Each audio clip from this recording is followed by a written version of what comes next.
Running Sentences presents The Drawn Out Fight, Part 4, A Doc and a Gunfight. The Doc and Vass face off while they try and extract some information from one another. This is a work of fiction. It is inspired by the manga Tree Gut. There are several similarities between the two, but I have made a lot of differences as well. If you wish to classify this as fan fiction, then that might be what it's best named as. Copyright 2022, Michael Henry. All rights reserved. The quiet lobby space of this particular government building echoed with the footsteps of Rapier and was followed by his servant Gorm. They were fast approaching the desk to the governor's office, where a haggard secretary sat and stared at them. "The office is closed. Please return at normal hours." "No, I won't. Gorm, if you would, please." Rapier stepped out of the way as his servant stepped forward and put a heavy suitcase on the desk, blocking the view of the secretary. "What is this? The government is not able to see people right now. This is not needed. Go away." "Open it up and find out. It could be money to pay off that expensive loan you took, or some other surprise that awaits you. Whatever it may be, the governor definitely wishes to meet with the great Rapier. Correct, Gorm? You did make a meeting, right?" "Yes, sir." The secretary looked at them confused, but didn't move to open the suitcase, instead reaching for a button on the desk and pressing it rather hard. When he let go, there was a loud beep, followed by a raspy voice before it all cleared up. "What is it?" "Sir, there is 2 gentlemen to see you. One claims to have an appointment for right now. Said the name of Rapier." "What? Who?" "A man by the name of Rapier." "Oh, well, if they say they have a meeting, I guess they do. Send them in." The secretary looked them over and then motioned towards the door behind him. "Through that door, and take your suitcase with you. I have no need for such things." Gorm looked at Rapier, who raised an eyebrow at the man and made a noise. He was disappointed about something, but Gorm did not want to find out what it was at this moment. "Fine, grab the suitcase if you would, Gorm, and lead the way to the governor. We have much to talk about and little time to do it in. Hurry, little man." With a mighty struggle, Gorm did as he was told, rushing about to please Rapier. The suitcase was too heavy, and he had to drag it off the desk before managing to pick it up. But because of the suitcase, he couldn't rush to open the door for his master. But he got around to that as well, after a few seconds of struggling here and there and gasps of breath. The dimly lit office of the governor was a fine place to be, with the finest materials and things placed about it in immaculate fashion. Rapier strolled in, followed by Gorm, still dragging the suitcase. "You can leave the suitcase by the door, fool." Gorm dropped the suitcase and hurried 100 or so feet to catch up to his master. Rapier was now in front of the desk of the governor, who looked rather sloshed and a bit out of it. The woman beside him also looked to be in a bit of disarray, with a bottle in her hands. "Who are you, and what do you want?"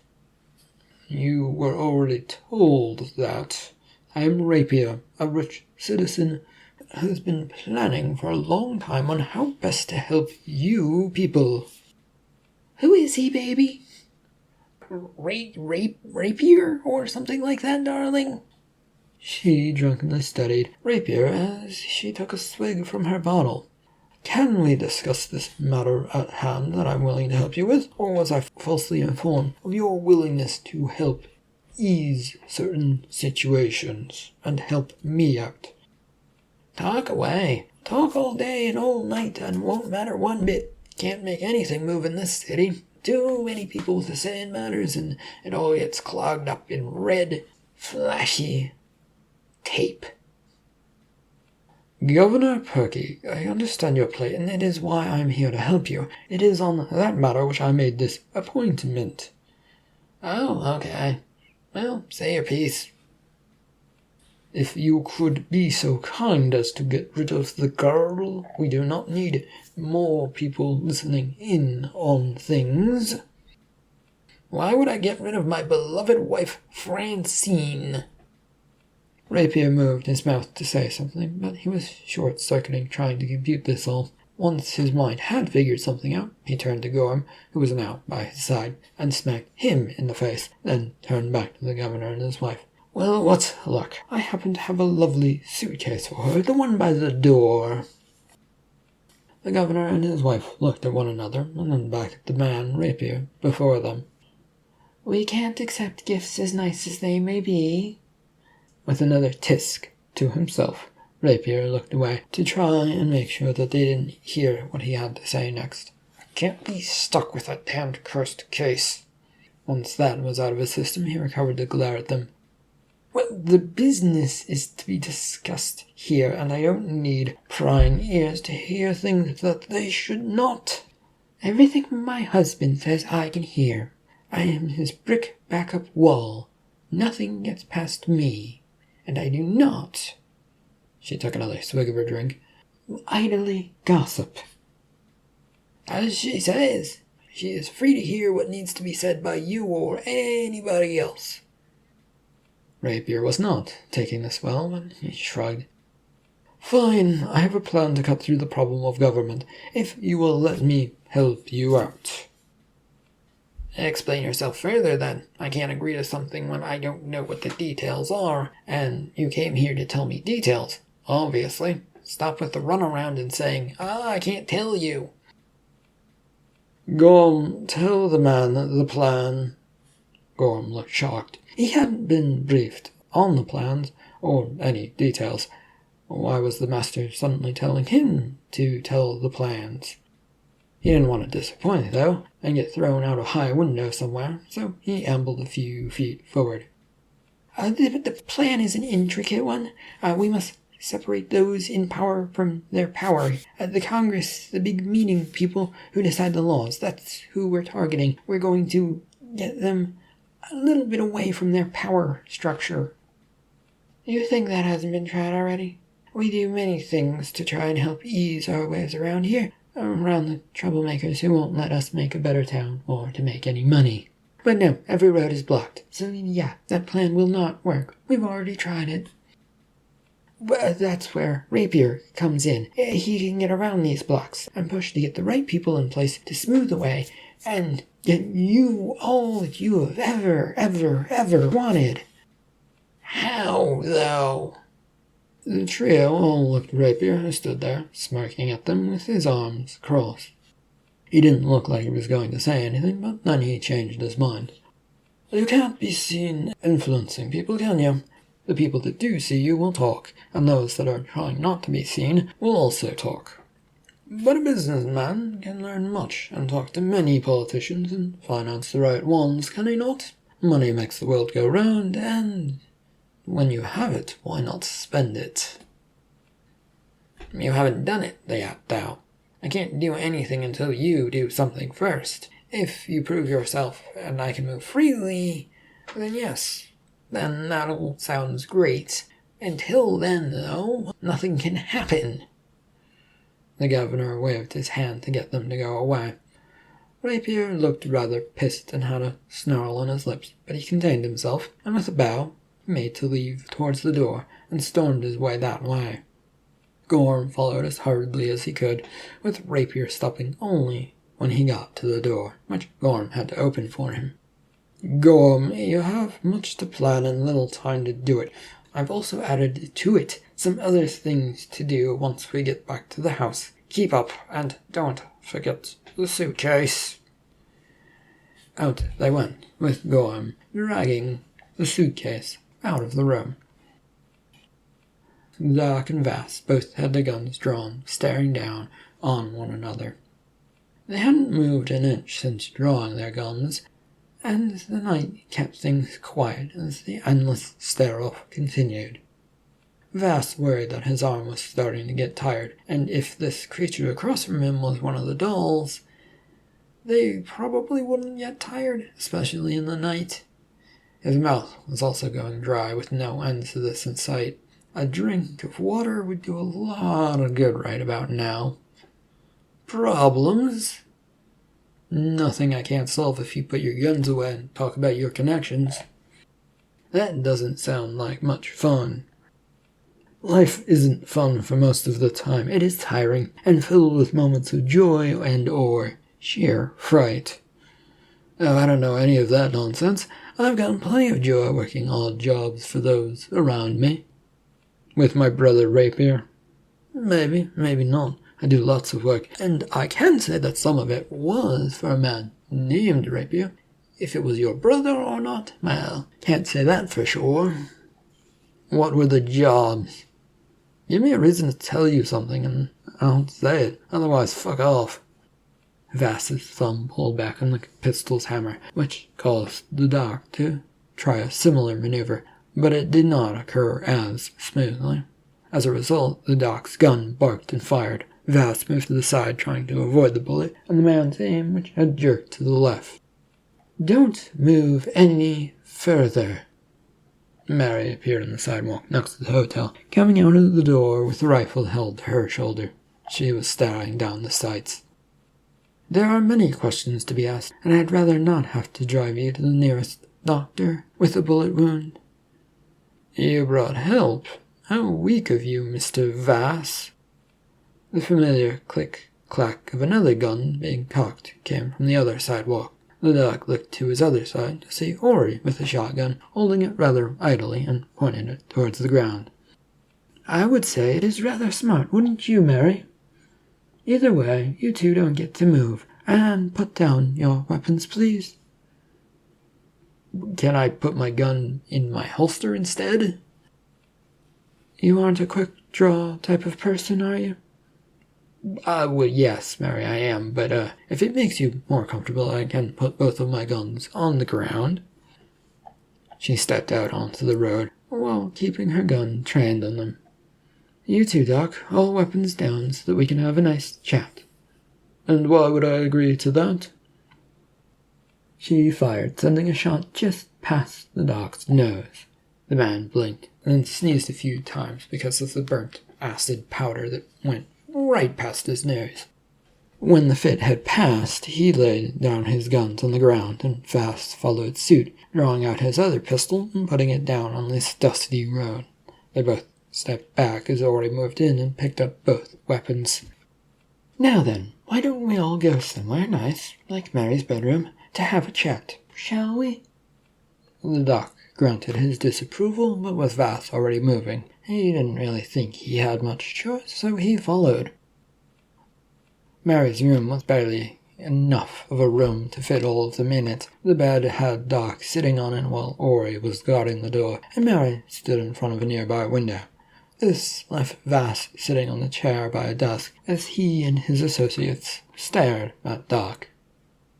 Well, Doctor, or whatever your name is, what do you have to tell us? You could give us the location of my brother, and we would leave you alone, and that would, be a simple solution. I would at least leave you alone. I'm not too sure about these other two, though. I won't do that. My brother pays me too well to tell you any such things. I can talk about jobs I've done, since it's always fun to brag, isn't it? Then talk about those. What have you been doing? This job? This one is just for fun. It's not really involving your brother Rapier. I travel between two cities, running them from behind the scenes, of course. All so that they can be prepared for what is coming to them. And what is coming for them? A cyclone, of course. Mary and Ori shot a look of confusion, but Vass shook his head no. He did not like the sound of it, and that was because he knew one of Rapier's allies was likely headed this way. Was it too late for the other town, or was this town first on the list? You mean the man and the woman who work together to destroy towns? That's the cyclone you are talking about? Oh, you know of them. Arrived too late at one town and only caught the end of their destructive ways. The place was flattened so much that it was hard to tell where buildings had once stood. By the time I managed to get to the other side of the town, I could only see two figures driving away from me. I was only on a horse, so I could not give chase. Wait, was that the first time I met you? Was at that town? Yes, Mary, and you and your cohorts promptly accused me of being the party who did this, and sent me to jail for a month or two. Why would a criminal who levels a town stick around, by the way? Doesn't make any sense. Ha! Yeah, those two get many people blamed for what they do, don't they? When I left Sharpstown, they were on their way down there. They were about a day away, but they should get there any time now. And perhaps you'd like to go save that town? Why would we go save that town? What do you mean, why? You people are the ones trying to impose things on others like law and order. Of course you want to go save somewhere else. No, I mean, why are you bringing these two down upon these towns? The doc smiled at them with a knowing smile. He seemed to be enjoying himself as he sat on the bed, taking his time to answer these questions. Why do you think? I already gave you one reason why I was hired. I don't like your rules for ruling the land. My other reason? Well, they'll stay with me. But nice try. The air had suddenly shifted to very cool and chilly, and this effect was almost freezing them, but not quite there. It made the three shiver, but the doctor seemed to enjoy this as he stood up. I think I've done enough talking for now, if you'll excuse me. Where are you going? I'm not sticking around here to see what the cyclone gets up to. If you survive, maybe we'll see each other again. If not, toodles. The room felt like it froze in place thanks to a strong gale of wind that blasted open the door. A light frost-like substance crawled through the room, freezing all that it came in touch with. The doc strolled towards the door, then left them, not bothered by the sudden change, and was even nice enough to close the door behind him. It wasn't until morning that they were able to move again, and somehow felt oddly refreshed, and not the least bit tired. They decided to leave Mary to her room and return to their own. The choice of sitting around in his room did not appeal to Vass, especially since when he didn't feel tired anymore. Though he had tried to lie down for a while, he eventually went out of the hotel and found his way back to the local drinking spot, and was soon joined by the other two, as they all had something to eat just off in a corner. What are we going to do about this coming cyclone storm? I know we can't run from it or try and go fight at Sharpstown, since it's likely already destroyed. We could try and meet it between the towns. It might save this little place. It might not. Don't know. Well, it would be nice to, but we don't know which direction they're coming from. They could move around to the north, the south, the east, come in on the main road. They have options. Both Ori and Mary gave Vass a strained look of surprise. He evenly met their look of them, then shaking his head now. Why wouldn't they just use the roadway, Vass?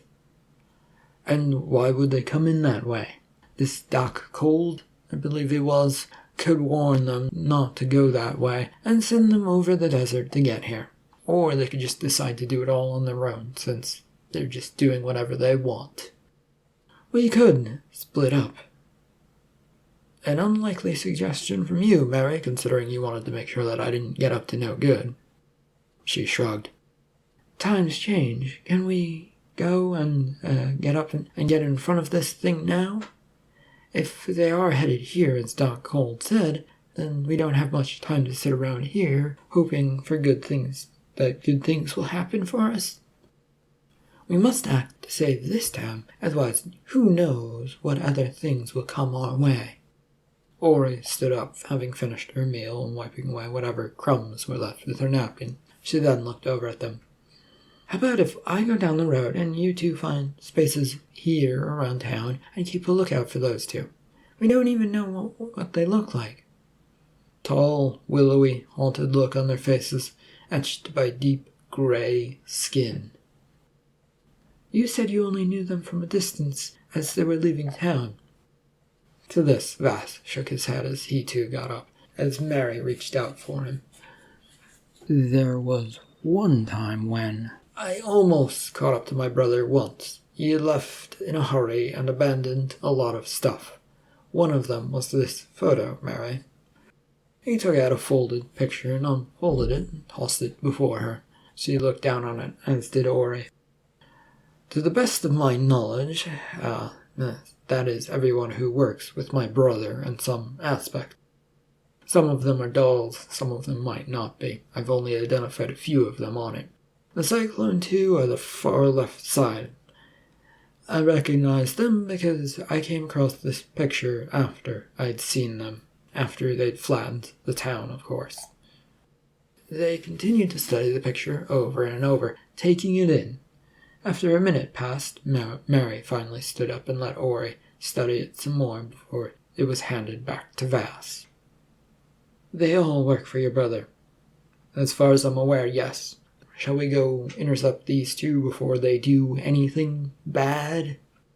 In agreement, they all went for the door, and what few customers around were staring at them, slack-jawed. Their conversation hadn't exactly been a quiet one. On the far side of the dried-up lake, Vass stationed himself. Ori had gone up the road, and Mary was patrolling around town. He'd taken this spot up since neither of his associates believed that the two would go around. A small speck of dust off in the distance, though, told him he would probably been right, not that he wanted to be. And with a deep sigh and a lot of hope, he began heading towards that dusty speck, trying to make sure it didn't get closer to town than it needed to. He'd only gotten about 200 paces or so before the dust came hurling in his direction. Vass pulled out his pistol, aimed it carefully towards the dust, and made sure he did the mathematics in his head. There would be a vehicle in there, or maybe an animal, but judging from the amount of dust, it was probably a vehicle. And he judged that it wouldn't be a big one, so he dipped his aim a little lower. He wanted to hit the car, not anyone inside it, at least not yet, and just in case they were innocent people. A squeeze of the trigger caused a loud bark from the gun, which jumped in his hand. A sputtering noise reached his ears as a cloud of dust and sand began disappearing, revealing a car with two gaunt, willowy people inside. Neither figure seemed perturbed or to notice that their vehicle had now come to a slow stop a few feet away from Vass. "The Cyclone, I assume. Nice to meet you. I'm Vass. Shall we fight?" The man who'd been in the passenger seat of the vehicle poked his head out and looked over annoyed at Vass. Slowly, he got out after opening the door and dusted off his black jacket that wouldn't look out of place in a morgue. Vass figured if he wasn't a worker in a morgue, the man with his grey skin and ill looks belonged in a coffin in a morgue. "You are in the way of our job." "Yeah, that's the idea. That is, if you are the Cyclone who works for Rapier. If not, well, then I just have made a terrible mistake." The woman who had been driving, who also wore a jet black pantsuit and wouldn't look out of place in a morgue, also stepped out. She, however, went towards the back of the vehicle, disappearing from Vass's sight. "We don't talk to strangers."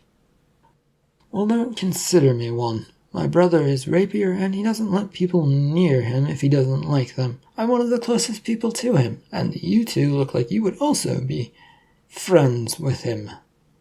He kept the gun trained on them, hoping that they were in fact not that close to his brother to know the lie he'd told. The woman came around carrying a large object that was wrapped up in canvas from around the back of the vehicle. She stopped close to the man and planted the canvas-covered object into the ground, raising it up like it was some sort of pole. It began to unfurl itself and reveal an array of a metal pole inside once the canvas was lying on the ground. "Don't think about it, brother. We have our job and we can do it from here."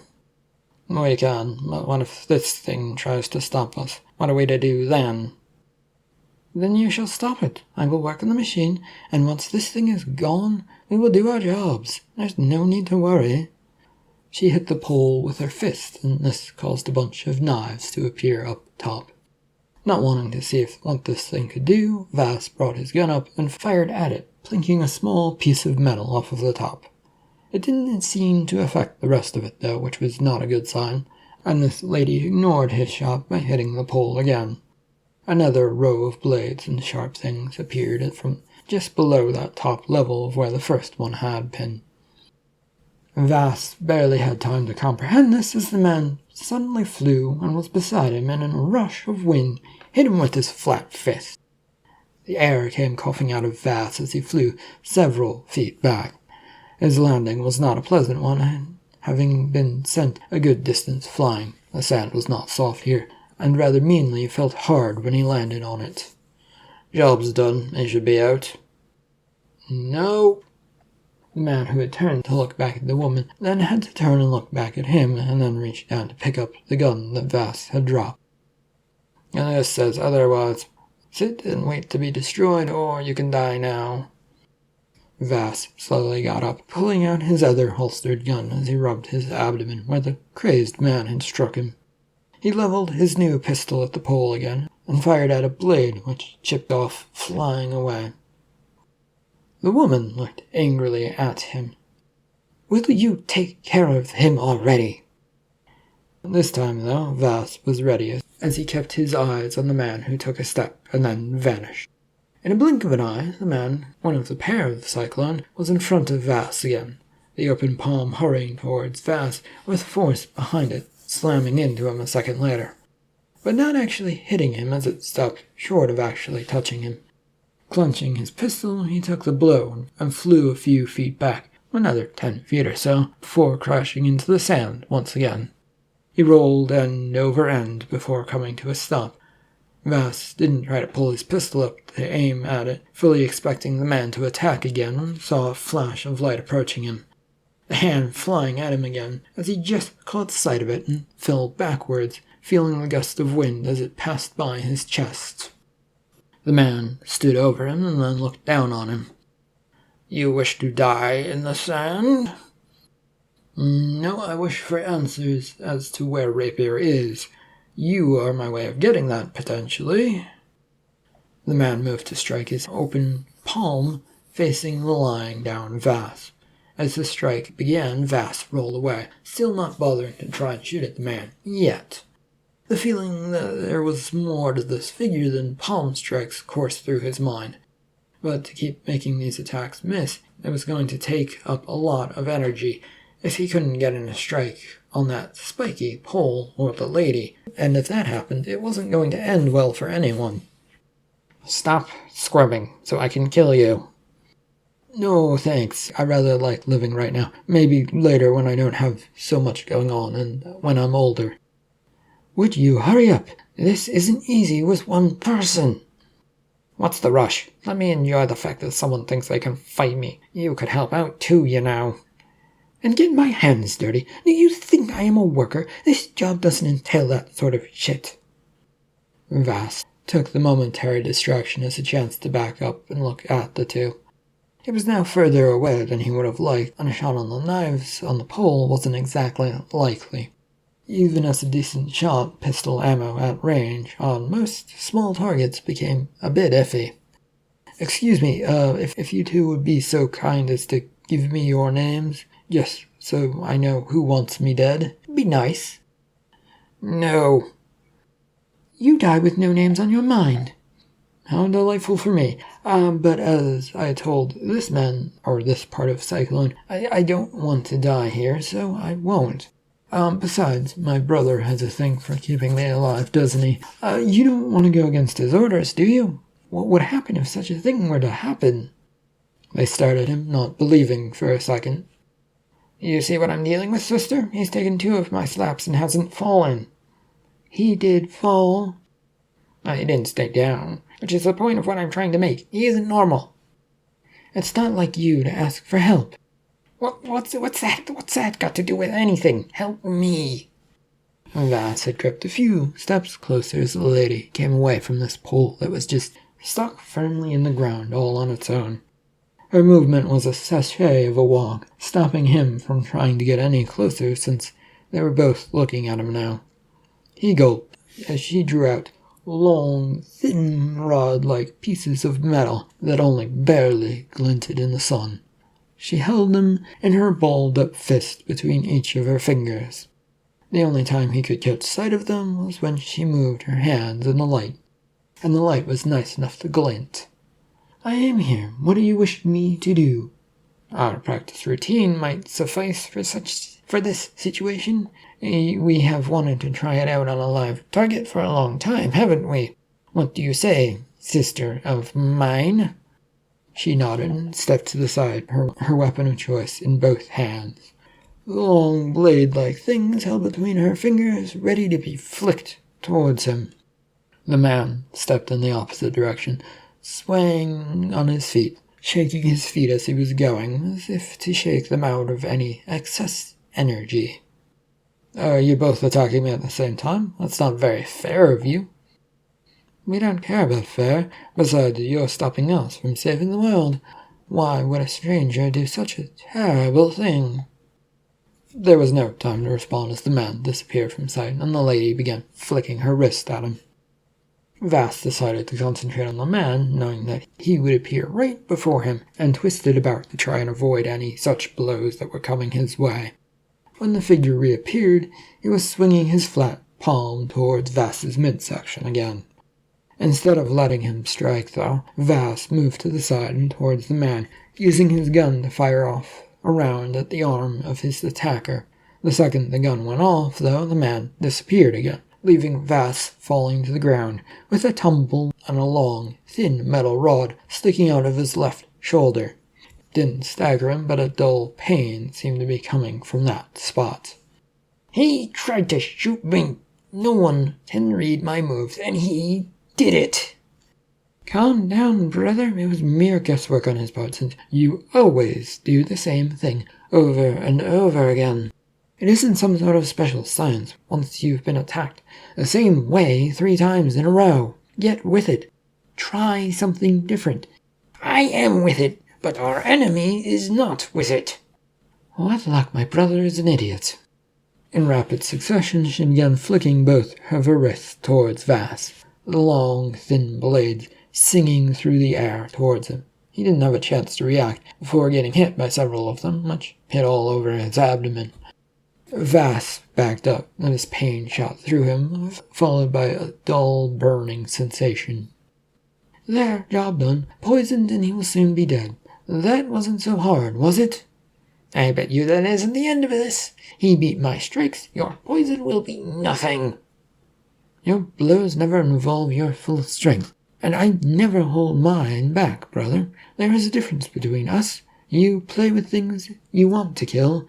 I kill what needs to be killed." She held up her fist with one of the long blades sticking out, and then shook it at her brother. The blade was bouncing around since it was so thin, but when it stopped, it suddenly shattered from the sound of a gunshot. "Neither of you should play around while trying to kill someone. It isn't polite." Doing his best, Vass pulled these things from his body and his abdomen and dropped them onto the ground so that he could step on them and crush them under his feet. "Fuck you." "Yes, I told you, he survived." "Shut up and kill him so that we can do our real job." "You first." They stared at one another for a moment before coming to a decision and began marching towards Vass. He didn't wait for them to attack, though, as he moved towards them.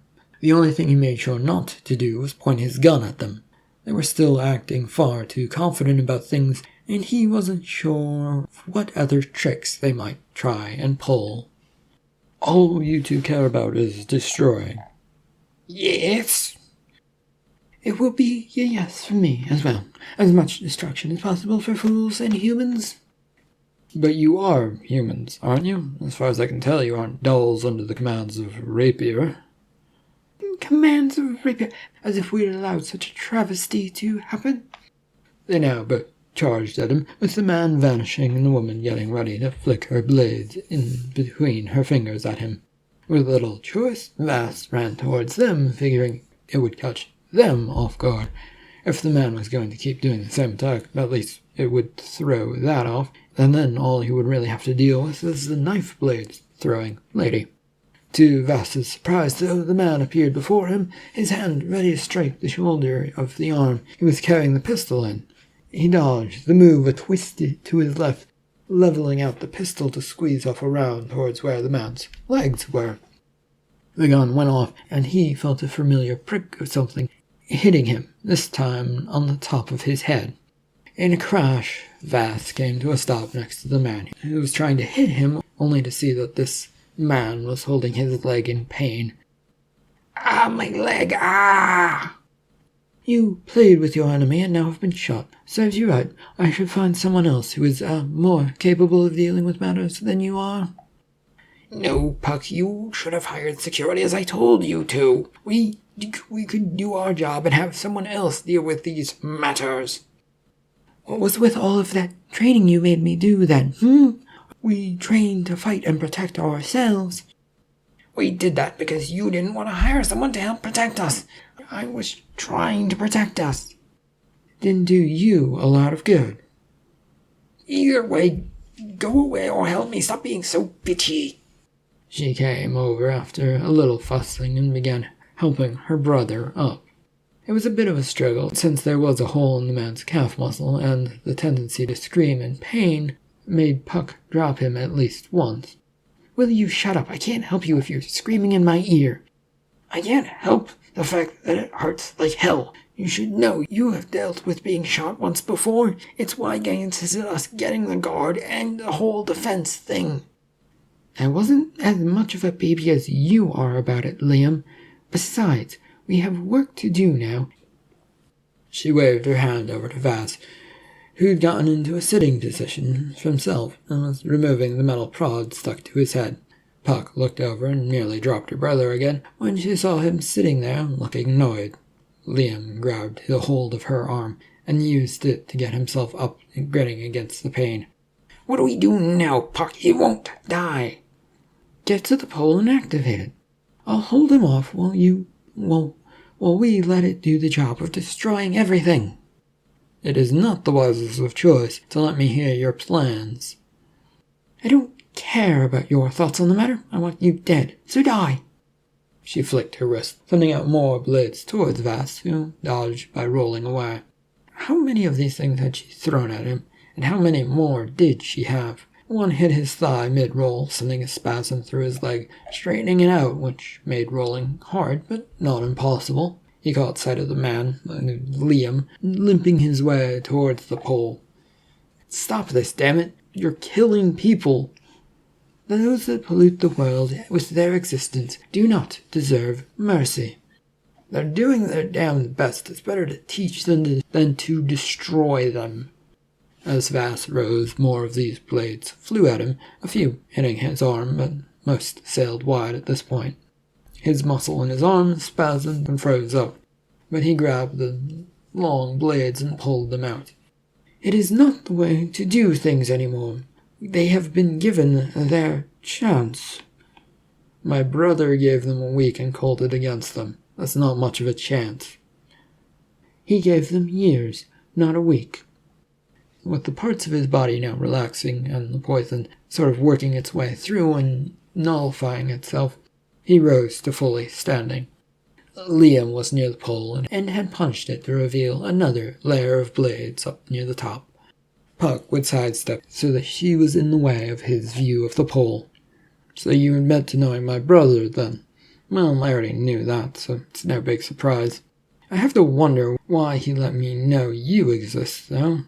If I had a rough guess, he wants me to stop you so that he can crow about it." "What crap! He wants us to destroy you and all you stand for. Destroying this world is the cost of doing that. We will drag you out, slowly and harshly, if you are in fact who you claim to be." "You think that I am not Vass?" "Of course I don't think you're Vass the creature and the destroyer." In the background, Liam had punched the pole again for another layer of blades to appear. This time now, he stepped back and grabbed a hold of something as the pole began to spin round and round. "Job's done." End of part 4 of the drawn-out fight. Thank you for listening.